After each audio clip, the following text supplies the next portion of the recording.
The Galactic Council had celebrated for 3 standard cycles. Humanity's greatest weapon, their most feared warrior, was finally dead. Commander Zara Chen, the woman who had single-handedly turned the tide of 12 major battles, who had made the mighty Cronin Empire retreat in terror, who had earned the nickname the Ghost of Terra for her impossible survivability, she was gone. Witnessed by 1,000 alien eyes, her ship had been obliterated in the void between stars. The celebrations ended when she walked into the council chambers, dragging something behind her that made even the most battle-hardened species recoil in horror. It wasn't just that she had survived the unsurvivable. It wasn't just that she had somehow crossed impossible distances without a ship. It was what she carried in her bloodied hands, the severed head of High Commander Vextar, the Cronin warlord who had personally overseen her execution. As she stood before the assembled representatives of 47 species, her combat suit scorched and torn, her human eyes burning with something that transcended mere rage, she spoke words that would echo through galactic history. You wanted to see what happens when you corner a human? You wanted to know our limits? She lifted the massive alien skull higher. There are no limits. There is only what we choose to survive.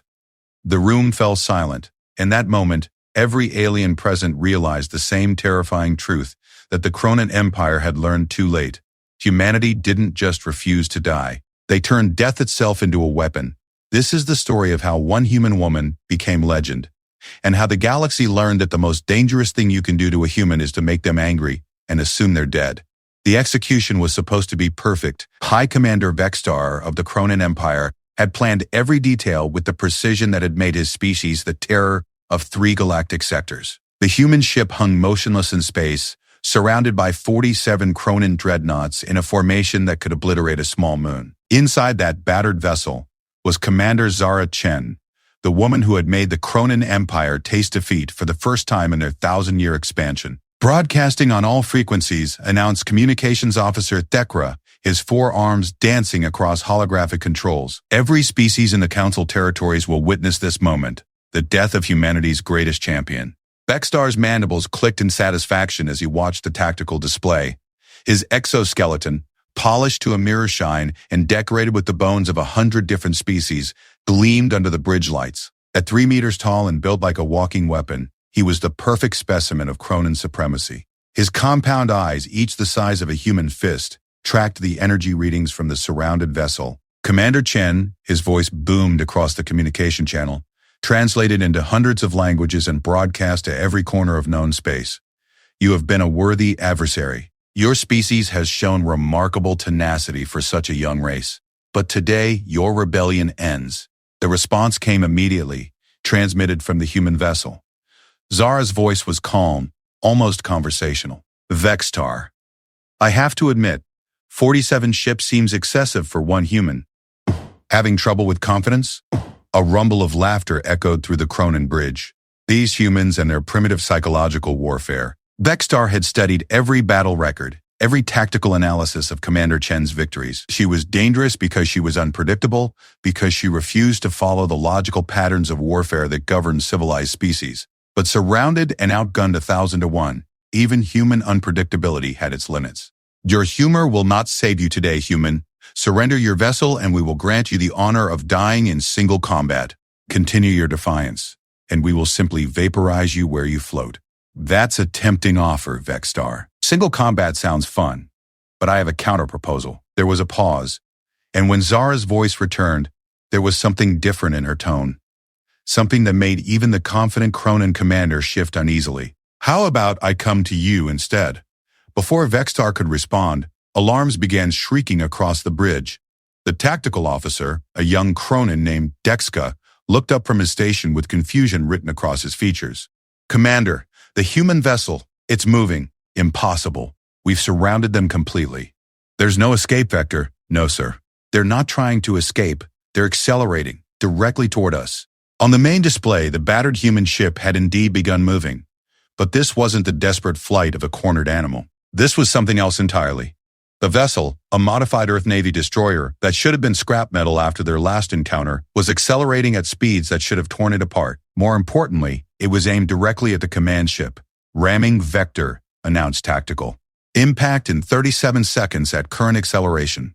Vextar's mandibles clicked rapidly, a sign of agitation among his species. All ships, Concentrate fire on the human vessel. Destroy it before it can reach us.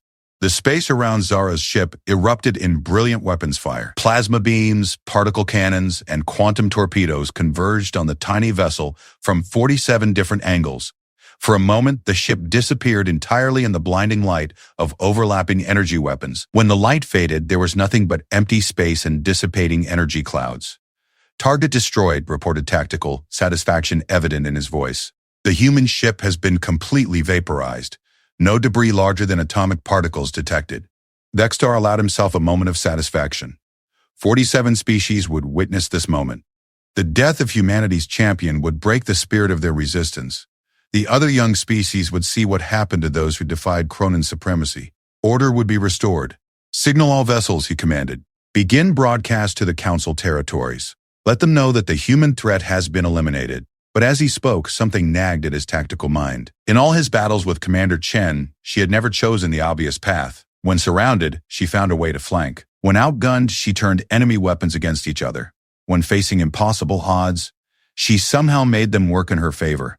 A direct ramming attack seemed too simple. "Sir," Dexka's voice carried a note of uncertainty. "Sensors are detecting an anomaly." "Explain." "There's a small energy signature approximately 2 kilometers to starboard. It's very small, roughly the size of a single life pod." Dextar turned all 4 of his eyes toward the tactical display. There, barely visible on their sensors, was indeed a small object. Too small to be a ship, too large to be debris from their attack. Analysis. Unknown composition. It appears to be using some kind of stealth technology we haven't encountered before. The signature is so faint that we only detected it because we're looking for anomalies. As they watched, the small object began to move. Not toward their ship, but away from it, heading for empty space at a velocity that defied explanation for an object of its size. "Should we pursue?" asked Exka. Vextar considered. A single life pod, even one with unknown technology, posed no threat to a Cronin battle fleet. The human commander was dead, her ship destroyed before the eyes of the galaxy. Whatever had survived was irrelevant. "No, let it drift. Our mission here is complete."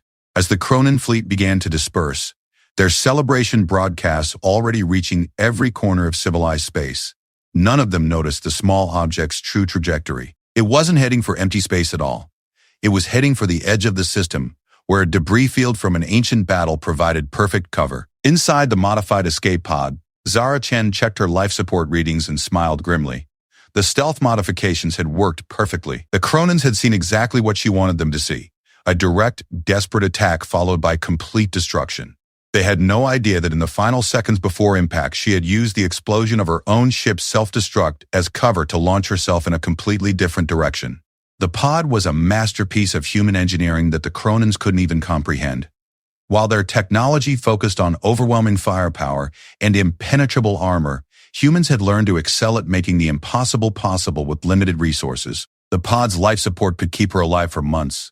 Its small but incredibly efficient drive could propel her across vast distances, and most importantly, its stealth systems could make her effectively invisible to any known sensor technology.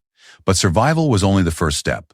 As she watched the Cronin fleet's celebration broadcasts fill the communication channels, Zara began planning her next move. The galaxy thought she was dead. The Cronins thought they had eliminated humanity's greatest threat. They would let their guard down, become complacent. They had no idea what a human could accomplish when the entire galaxy believed she was a ghost. 3 days later, Vextar stood on the command deck of his flagship as it entered orbit around Cronin Prime, the Empire's capital world. The celebration had been unprecedented. From the crystal spires of the governmental complex to the military academies on the outer moons, the entire Empire was celebrating the death of their greatest enemy. Commander, his aide, a young officer named Kexri, approached with the day's reports. "The Council of 47 has officially recognized our victory. Several species have already begun negotiations for surrender." Vextar nodded approvingly. This was how wars should end, with overwhelming force demonstrating the futility of resistance. The humans and their allies would see reason now. There would be no more impossible victories, no more battles won through desperation and luck. "Sir," the communication officer's voice carried a note of confusion. "We're receiving a transmission from the outer system. It's strange. Define strange. The signal is very weak, and it's using an old Cronin military frequency that hasn't been active for cycles. But the message?" He paused, manipulating his controls. The message claims to be from Commander Zara Chen. The bridge fell silent. Vextar's mandibles clicked slowly, the only sound in the suddenly tense atmosphere. That's impossible. We witnessed her destruction. Play the message. The communication officer activated the main speakers, and Zara's voice filled the bridge. But there was something different about it now. Something that made even the battle-hardened Cronin warriors shift uneasily. Hello, Vextar. I wanted to thank you for the celebration. It was quite touching to see the entire Empire come together to mourn my death. Her voice carried a cold amusement that sent chills through the assembled crew. I also wanted to let you know that I'm currently approximately 12 light years from your position, heading toward the outer territories. I thought you should know because in about 72 standard hours, I'm going to start killing your people. Not your soldiers, not your fleets. Your people. The transmission crackled with static before continuing. You see, Vextar, you made a mistake. You tried to execute me publicly to break human spirit. But what you actually did was free me from any obligation to follow the civilized rules of war. I'm dead, remember? Ghosts don't need to worry about collateral damage. Vextar's compound eyes fixed on the communication station. Trace that signal. Find its origin. I'm trying, sir, but the signal is bouncing off solar interference from 6 different systems. It could be coming from anywhere, Zara's voice continued. And now there was something in it that made ancient predator fear stir in the depths of Cronin evolutionary memory. I want you to remember something, Vextar. Humans don't just fight wars. We survive them. And when we survive, we learn. We adapt. We become something new. The transmission paused, and when it resumed, her voice was barely above a whisper. Guess what I've learned? The signal cut to static. For a moment, the bridge remained silent. Then Vextar's training took over. Security Protocol 7. All outer colonies are to increase their defensive postures immediately. Deploy hunter squadrons to begin a systematic search of the outer territories. One human in a single pod cannot threaten the Empire. But even as he gave the orders, doubt gnawed at his tactical mind. In every previous encounter, Commander Chen had done the impossible. She had turned defeats into victories, weakness into strength. Now she claimed to be something new, something beyond the human warrior they had faced before. And somewhere in the dark between the stars, Zara Chen was already proving that human ingenuity could turn a simple escape pod into something the Cronin Empire had never encountered before, a weapon they couldn't see coming. The first sign that something was wrong came from mining station Kathvar, a remote extraction facility orbiting a dead world in the outer territories. The automated distress beacon activated at 0347 Standard Time, 3 days after Zara's transmission. When the rescue ships arrived 6 hours later, they found something that would haunt Cronin military analysts for cycles to come. The station was intact. Every system functioned perfectly. The mining equipment continued its automated extraction routines. The living quarters showed no signs of struggle. The 1,500 Cronin workers who had operated the facility had simply vanished. No bodies, no blood, no weapons discharge, reported Captain Mordex as he led the investigation team through the eerily quiet corridors. The life support systems show normal operation throughout the entire period. According to all records, nothing happened here. His team moved cautiously through the main control center, their weapons ready despite the obvious absence of any threat. The massive Cronin soldiers, each weighing over 200 kilograms and standing nearly 3 meters tall, looked strangely small in the empty facility. Sir, called technical specialist Yorka from the communication station, I'm reading a message in the central computer. It's addressed to High Commander Vextar. Play it. The main display activated, showing text in perfect Cronin script. The message was simple and direct. 1,500, 0 casualties on my side. The ghost sends her regards. P.S. Check your medical computers. More decks immediately contacted the command ship. Within minutes, Cronin medical facilities across 12 systems were running diagnostic checks on their databases. What they found sent shock waves through the entire military hierarchy. Every medical computer in the Empire now contained detailed biological data on Cronin physiology. Not the basic anatomical information that was common knowledge, but precise details about neural pathways, blood chemistry, organ vulnerability, and most disturbing of all, exact specifications for compounds that could render a Cronin unconscious without causing permanent harm. She studied them. Veltar, the Empire's chief medical researcher, as she reviewed the impossible data. Somehow, she had access to 1,500 living subjects, and she studied their biology in detail. This level of information would require direct examination and testing. High Commander Vextar studied the reports from his command ship. his mandibles clicking in increasingly rapid patterns. The implications were staggering. Commander Chen had not simply killed the station personnel. She had somehow incapacitated all 1,500 of them, studied their biology in detail, and then made them disappear without leaving any trace of their location. Analysis, he demanded from his tactical staff. How is this possible? Senior Tactical Officer Guthmore, a veteran of 40 campaigns, spread the data across the holographic display. The stealth approach suggests she used the same technology that allowed her to escape our detection after the execution. But the logistics are impossible. A single escape pod couldn't carry equipment necessary for this level of biological research. It certainly couldn't hold 1,500 prisoners. Then she had help. Negative, sir. We've monitored all communication channels. No human vessels have entered Cronin space. Our sensor networks would detect any ship large enough to carry out this operation. Vextar turned to stare out at the stars beyond his command deck. Somewhere in that darkness, a single human was making his entire empire look helpless. What about non-human assistance? Also unlikely. Our intelligence networks would have detected any species providing technological support to humanity. Besides, no known technology could accomplish what we're seeing. The communications officer interrupted their discussion. Sir, we're receiving another transmission. Same unknown source. Put it through. Zara's voice filled the command deck, and this time there is something almost cheerful in her tone. Hello again, Vextar. I hope you're enjoying my first lesson in human warfare. You see, when you announced my death to the galaxy, you made one critical error in judgment. You assumed that because I was alone, I was limited to what one person could accomplish. The transmission paused and background noise suggested she was in some kind of mechanical environment. But humans have never been limited by what one person can do alone. We've always been exceptional at making tools, and when we're really motivated, we get creative about what constitutes a tool. Vextar's compound eyes narrowed. What have you done with our people? Oh, they're perfectly safe, sleeping peacefully in a location you'll never find. I needed to understand Cronin biology before the next phase of my operation. Consider them involuntary research participants. Don't worry, I'm treating them far better than your species treated the civilians on New Geneva.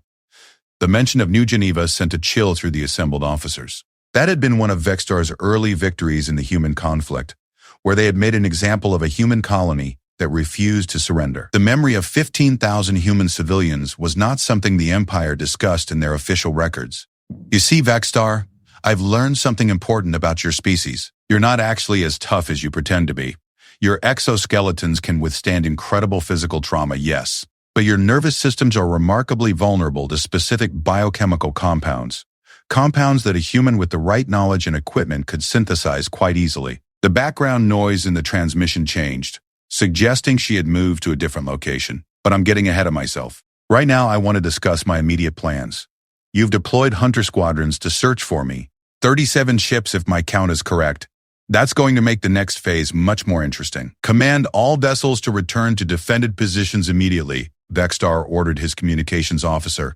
Do not engage the human if she's detected. Report location and await reinforcements. But Zara's transmission continued, as if she had heard his orders. Oh, I wouldn't recall those hunter squadrons if I were you. You see, I've developed quite an interest in Cronin military technology. Your ships have such excellent shielding, such powerful weapons, it would be a shame to waste them. The transmission cut to static. For the next 6 hours, Vextar's command staff monitored reports from the hunter squadrons. Each ship checked in on schedule, reporting normal operations and no sign of their target. Then, at hour 6 and 17 minutes, contact was lost with Hunter Squadron 7. The last transmission from their commander was brief and confused. Unknown contact detected. Appears to be debris from... Wait, that's not debris. That's some kind of... The signal dissolved into static and weapon fire sounds before cutting completely. When the rescue ships arrived at the last known coordinates of Hunter Squadron 7, they found 3 empty vessels drifting in perfect formation. Like the mining station, the ships showed no signs of struggle. All systems functioned normally. The crew of 67 Cronins had simply vanished. But this time, Zara had left more than just a message. The rescue teams found detailed technical modifications throughout all 3 ships. Weapon systems had been carefully dismantled and rebuilt with improvements that Cronin engineers didn't understand. Shield generators had been enhanced with technology that appeared to be human in origin, but utilized principles beyond current human capabilities. Most disturbing of all, the ship's communication systems had been modified to broadcast on frequencies that could penetrate Cronin military encryption. She's not just stealing our people, reported Chief Engineer Tokran after examining the modifications. She's improving our technology. These enhancements increase weapon efficiency by 30% and shield strength by nearly 50%. But the principles involved, he paused, manipulating holographic displays showing the technical schematics. They require an understanding of quantum mechanics that suggests she's had access to educational resources beyond anything in human possession. Vextar studied the technical reports with growing unease. Are you suggesting she's received outside assistance? I'm suggesting she's somehow gained access to advanced scientific knowledge. The biological data from the mining station showed understanding of Cronin physiology that would require decades of study. Now we're seeing engineering modifications that demonstrate mastery of physics principles that even we haven't fully explored. The High Commander turned to his intelligence officer. Analysis. Two possibilities, sir. Either she has received substantial assistance from an unknown advanced species, or, he hesitated, speak freely, or humans are capable of learning and adapting far more rapidly than our assessments indicated. If a single human can acquire this level of knowledge in a matter of days, he left the sentence unfinished. Before Vextar could respond, another transmission filled the command deck. This time there was something different about Zara's voice. The cheerful tone was gone, replaced by something harder, more focused. Vextar, I want to clarify something about human nature that your species seems to have misunderstood. You see us as primitive because our technology is newer than yours. You see us as weak because we're smaller than you. You see us as limited because we're a young species. The transmission crackled with interference before stabilizing, but you've missed the most important aspect of humanity. We don't just learn from our experiences. We learn from everyone's experiences. Every species we encounter, every technology we observe, every tactical innovation we witness becomes part of our knowledge base. The sound in the background suggested she was moving again, possibly in a vehicle or spacecraft. Your people, Vextar, have become my teachers. The 1500 from the mining station taught me about Cronin biology. The crews from your hunter squadron taught me about Cronin technology. And you, my dear High Commander, are about to teach me about Cronin military strategy. Hunter Squadron 12, Vextar immediately commanded. Break off search pattern and return to base. But the transmission continued. I've been monitoring your communications since I improved those ships' transmission systems. Every order you give, every strategic discussion you hold, every tactical plan you develop reaches me in real time. Your own military equipment has become my intelligence network. Vextar's mandibles clicked in rapid staccato patterns as the full implication hit him. Signal all vessels. Complete communications blackout. All units return to base immediately. Too late. Zara's voice carried grim satisfaction. Hunter Squadron 12 is already investigating a distress beacon from a supposedly damaged freighter. Care to guess who's operating that freighter? On the tactical display, Hunter Squadron 12's signal icons began flashing red as their emergency beacons activated. One by one, the signals changed from active emergency to complete communications silence. That makes 94 of your people who have contributed to my education. Zara's voice continued. I'm learning so much about Cronin tactics, technology, and biology. At this rate, I estimate I'll have enough knowledge to begin the real offensive in approximately 72 more hours. The transmission paused, and when it resumed, there was something in her voice that made even Vextar, veteran of 1,000 battles, feel a chill along his exoskeleton. Oh, and Vextar, I want you to remember that everything I'm learning, everything I'm becoming, is because you decided to make my death into a public spectacle.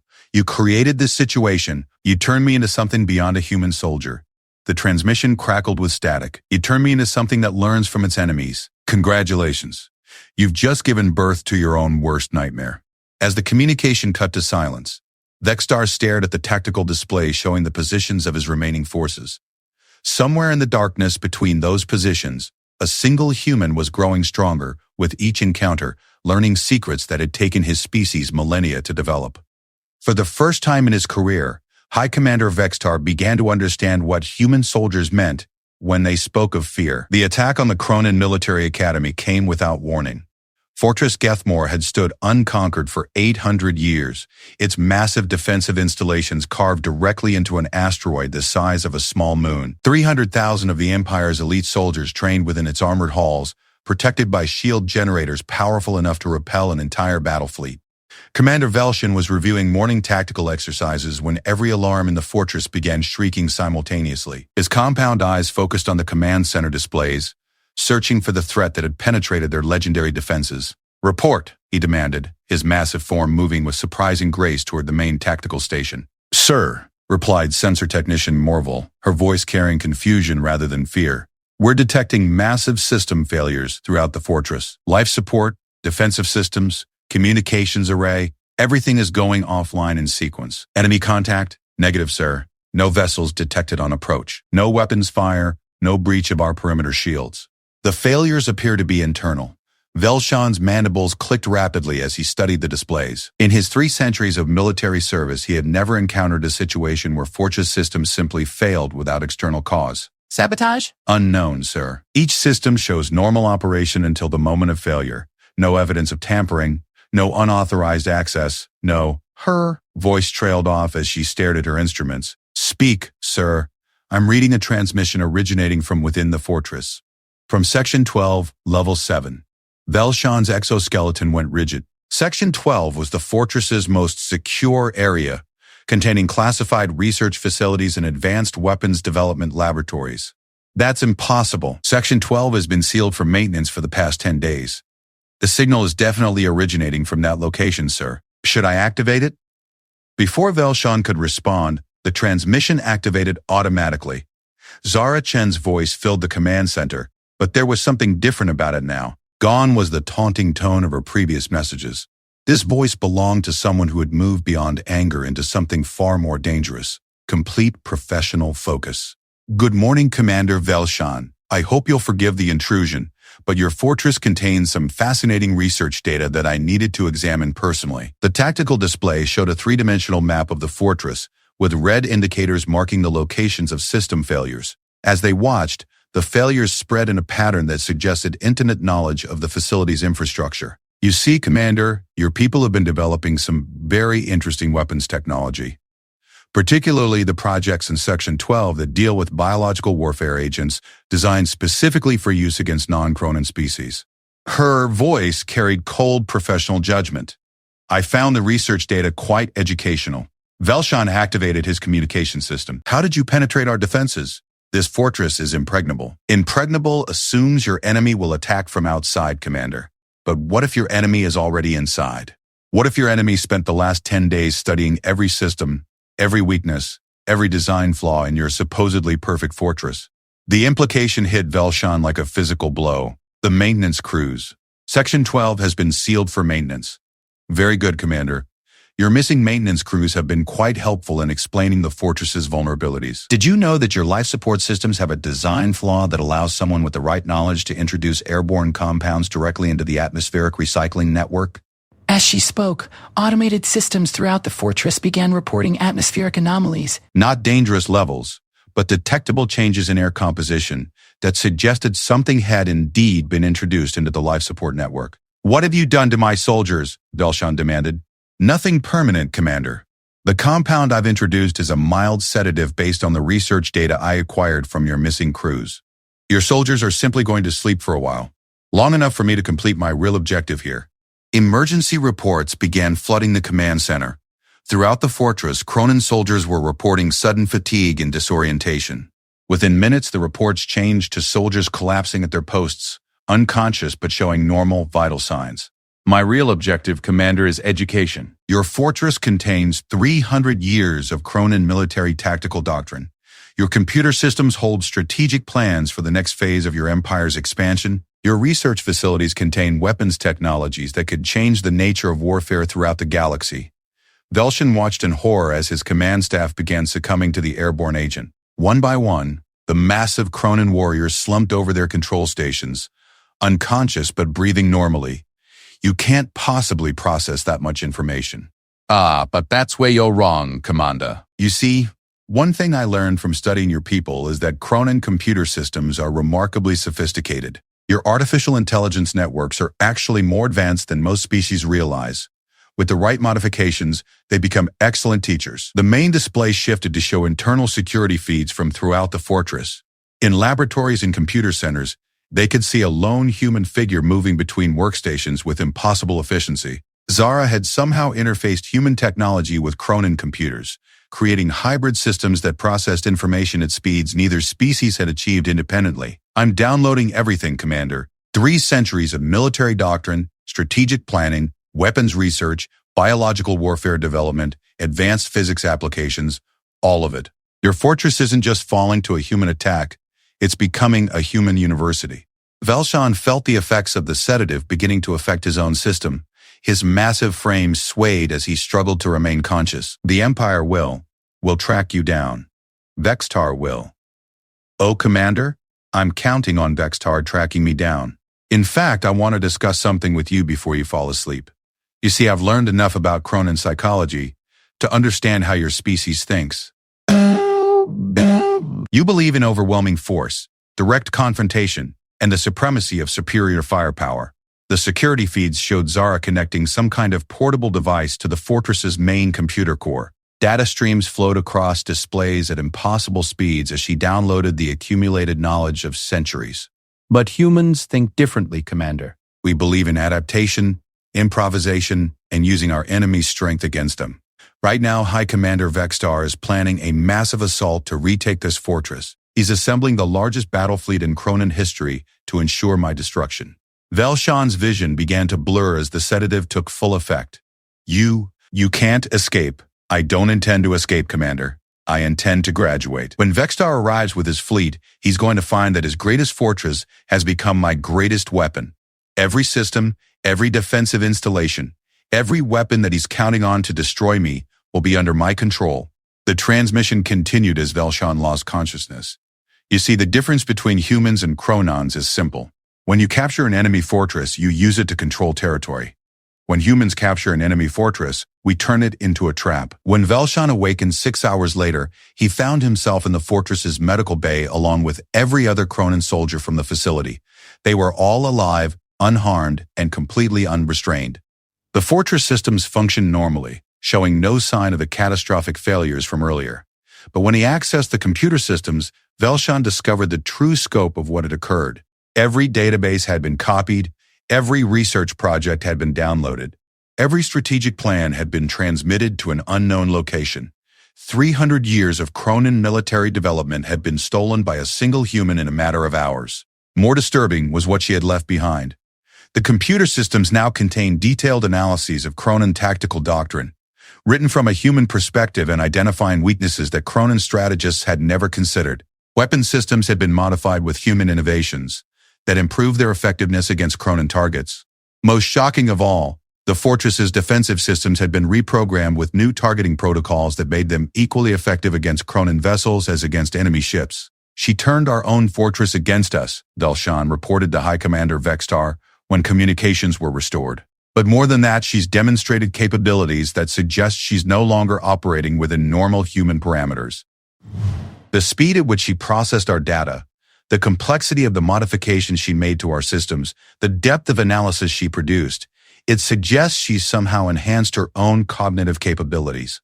The human who escaped from your execution was dangerous.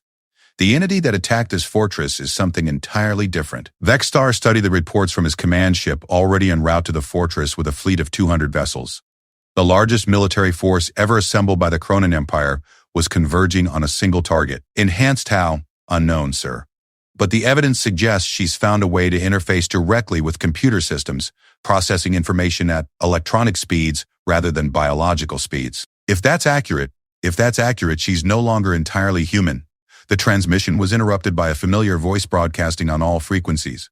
Zara's communication reached every ship in the approaching fleet simultaneously, suggesting she had indeed taken control of the fortress's powerful transmission systems. Hello, Vextar! Welcome to my graduation ceremony. I want to thank you for providing such an excellent final examination. 200 ships should be more than sufficient to test everything I've learned about Cronin military doctrine. The tactical display on Vextar's command ship showed the fortress ahead of them, its massive bulk rotating slowly in the asteroid field.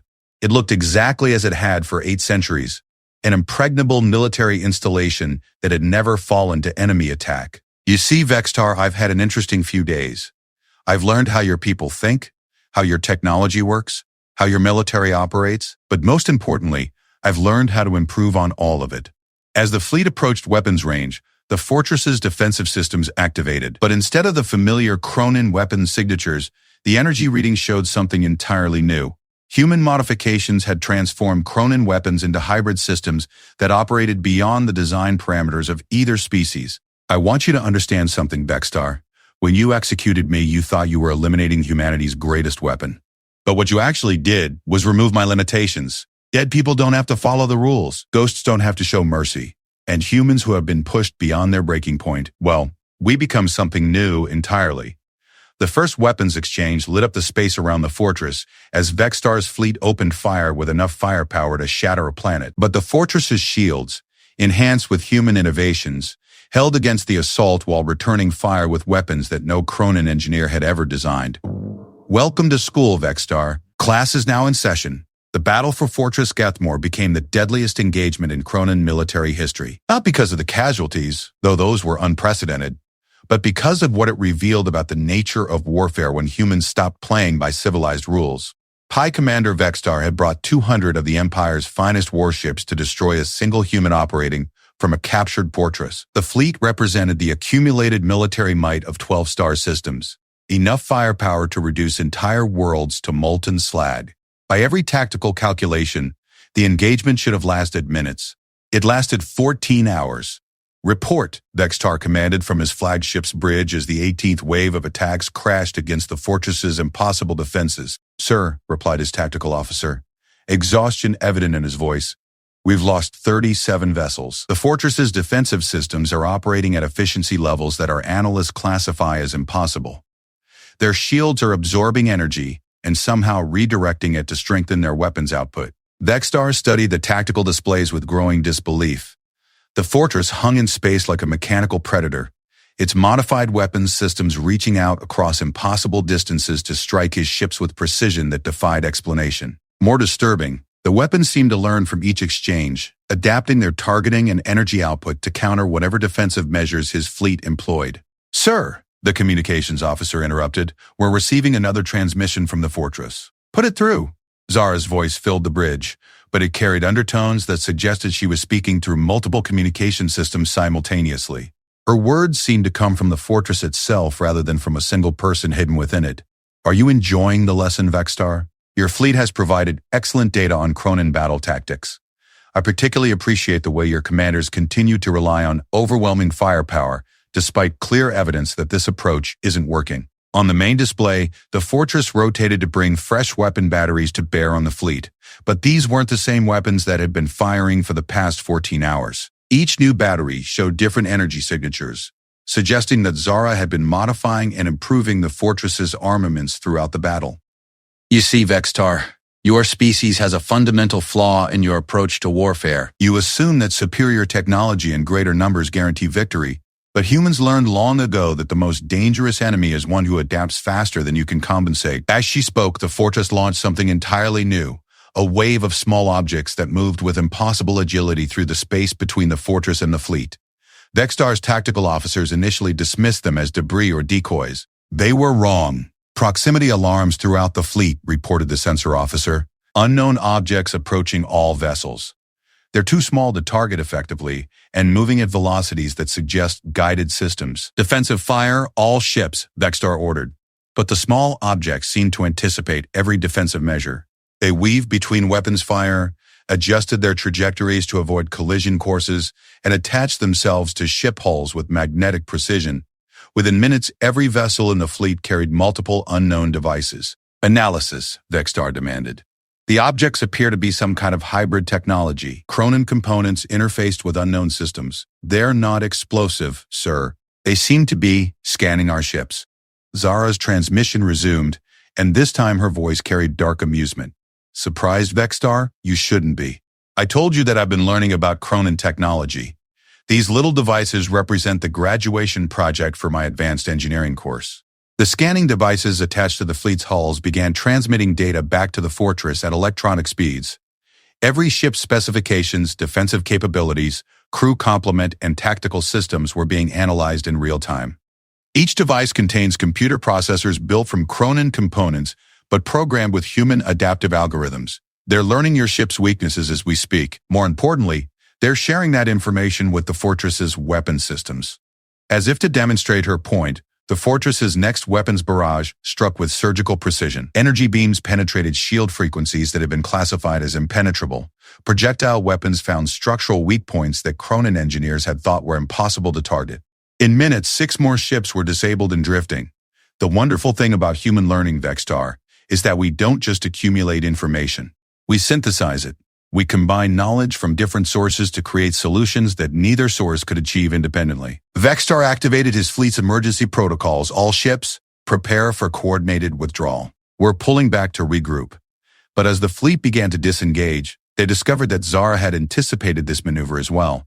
The small scanning devices attached to their hulls suddenly activated powerful magnetic fields, locking onto the ship's metallic hulls with force that made them impossible to remove without risking structural damage. Oh, Vextar, you're not leaving yet. You see, I've been studying Cronin military doctrine for quite some time now, and I've noticed something interesting. When faced with unexpected resistance, Cronin commanders invariably retreat to regroup and develop new tactical approaches. The fortress began moving. Despite its massive size, the installation accelerated smoothly toward the retreating fleet, its modified engines producing thrust that should have been impossible for a structure of its mass. But humans learned something during our early wars that your species apparently never discovered. Sometimes the best way to win a battle is to ensure that retreat isn't an option. The fleet's tactical officers watched in horror as their instruments showed the impossible. The fortress was moving fast enough to intercept their withdrawal route. More impossible, it was accelerating at rates that should have torn apart any structure of its size. Sir, the engineering officer reported, the fortress has somehow modified its structural integrity fields.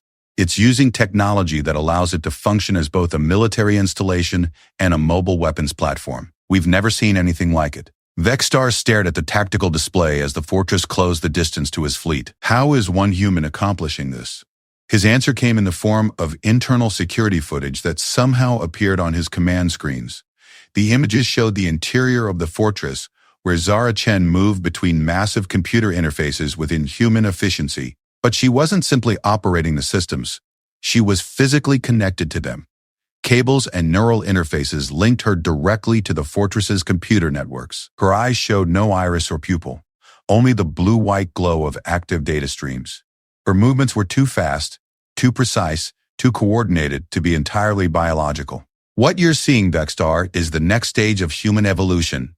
When faced with impossible challenges, we don't simply adapt our tactics, we adapt ourselves. The transmission showed more disturbing images.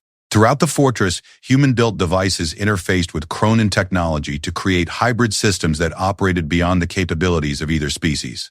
But most shocking was the evidence that Zara had used Cronin medical technology to enhance her own biological systems. Your medical research taught me about the potential for biological-technological integration.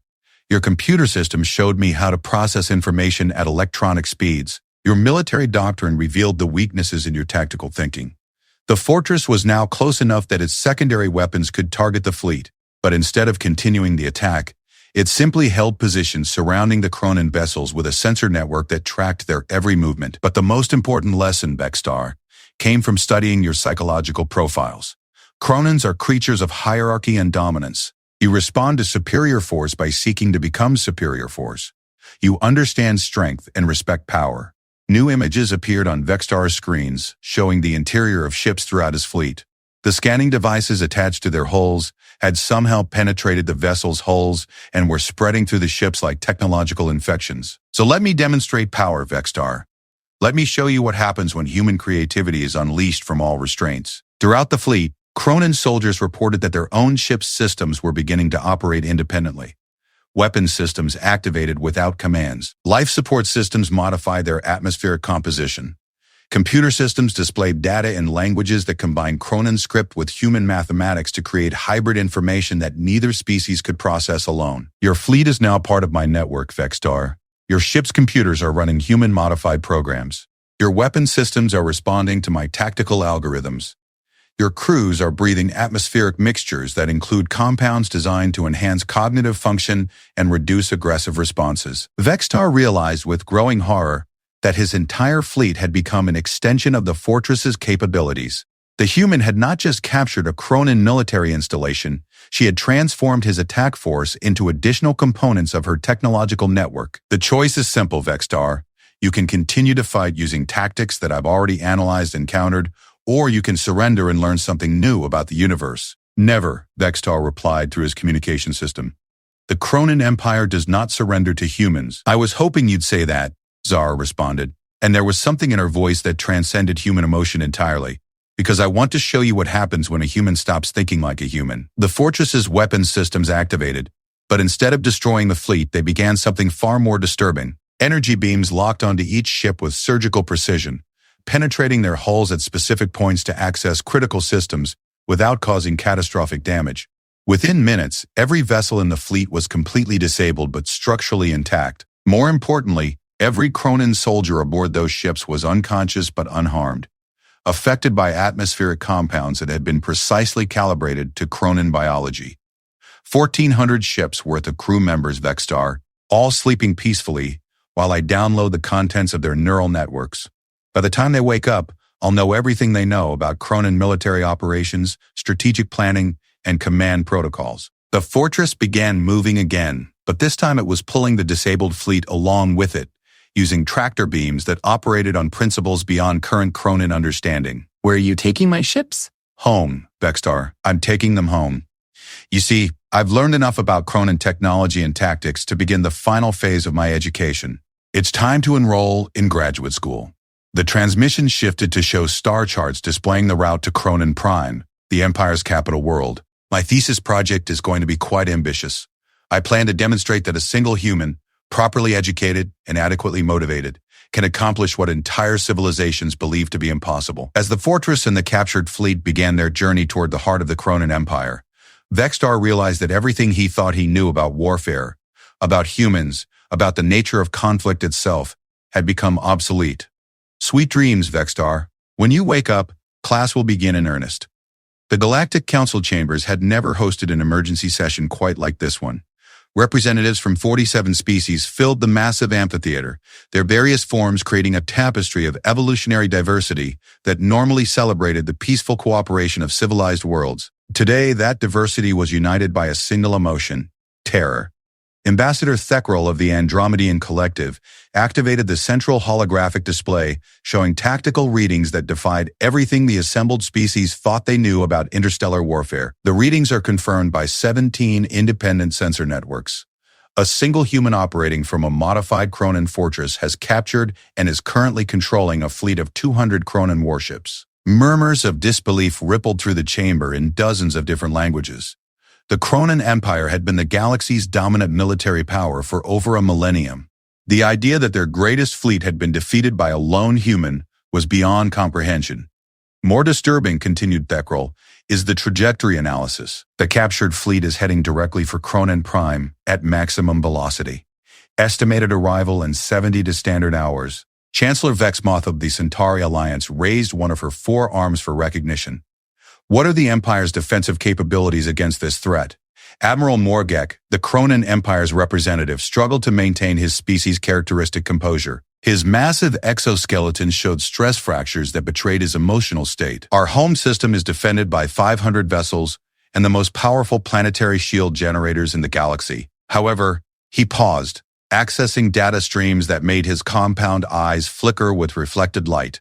However, preliminary analysis suggests that the human has made modifications to the captured fleet that enhance their capabilities beyond standard specifications. More concerning, she appears to have acquired detailed knowledge of our defensive systems from the crews she has captured. Acquired how? Demanded Representative Koltar from the Vegan Republics. Unknown. Our best analysts believe she has developed technology that allows direct interface with biological neural networks.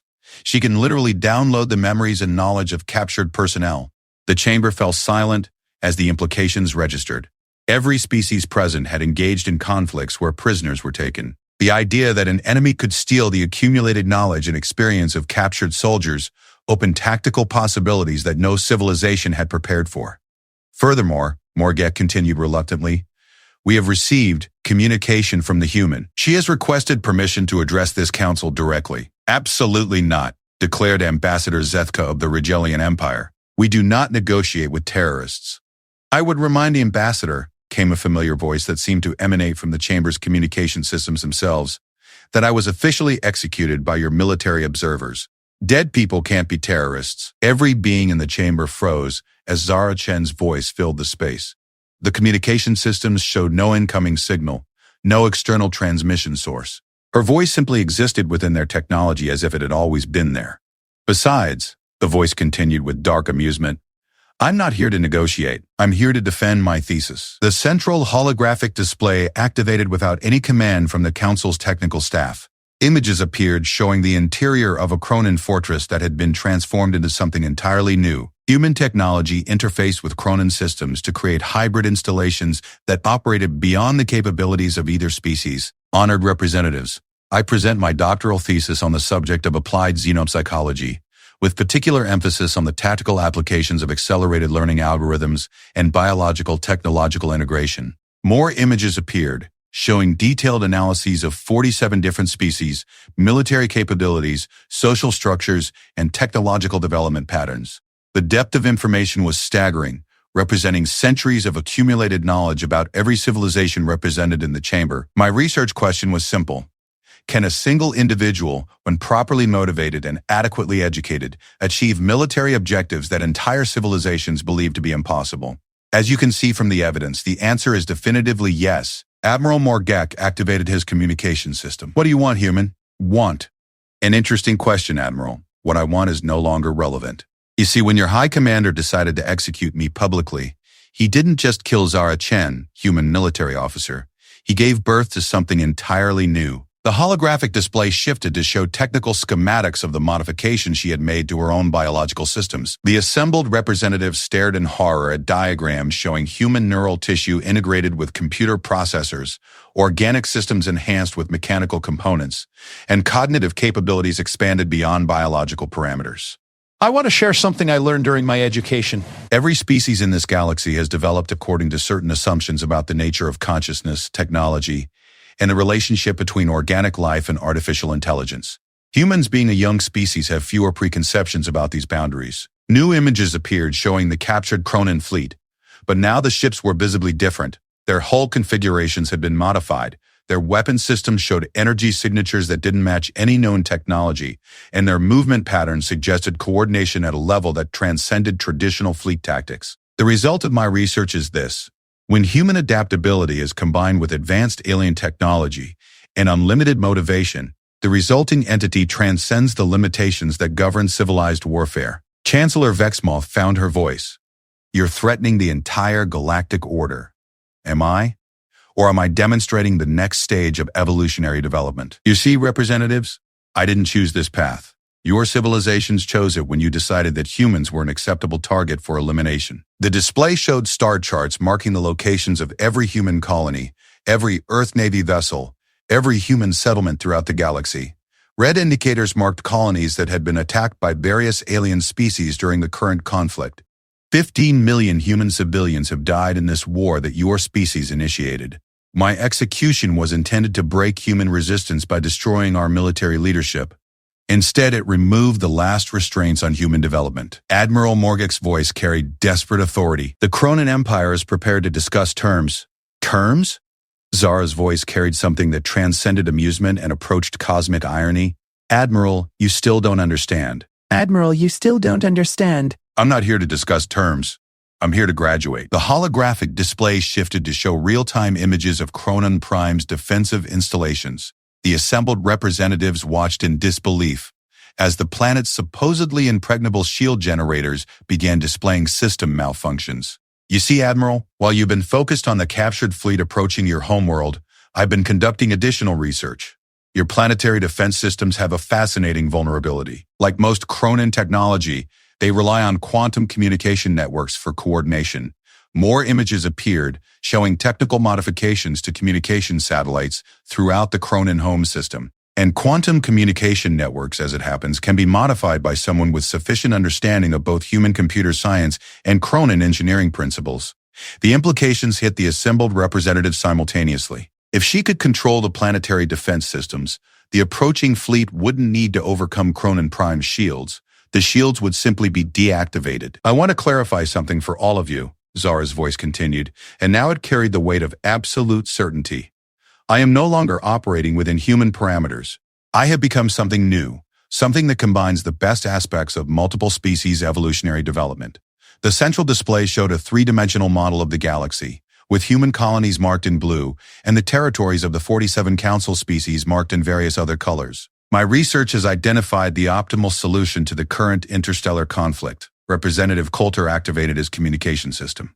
What solution? Simple. Humanity will assume responsibility for galactic defense and coordination.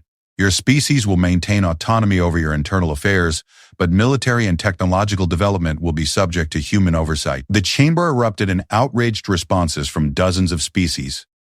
The idea that a young civilization would assume authority over ancient empires was beyond comprehension. The alternative, Zara's voice cut through the chaos with absolute calm, is demonstration. Every communication system in the chamber displayed the same image. Cronin Prime, surrounded by its captured defensive fleet and completely defenseless against the approaching fortress. In approximately 6 hours, High Commander Vextar will awaken to discover that his homeworld's planetary shields are under my control. He will face a choice: surrender the Cronin Empire's military authority to human oversight, or watch his capital world become a demonstration of what unrestrained human creativity can accomplish. The implications were clear. She wasn't just threatening to defeat the Cronin Empire. She was offering the galaxy a glimpse of what would happen if humanity stopped playing by civilized rules entirely. I want to leave you with a final thought, representatives. Every species in this galaxy has spent millennia developing according to evolutionary pressures and social constraints that limited your development. Humans have just spent the last several weeks learning to transcend those limitations entirely. The holographic display showed a final image.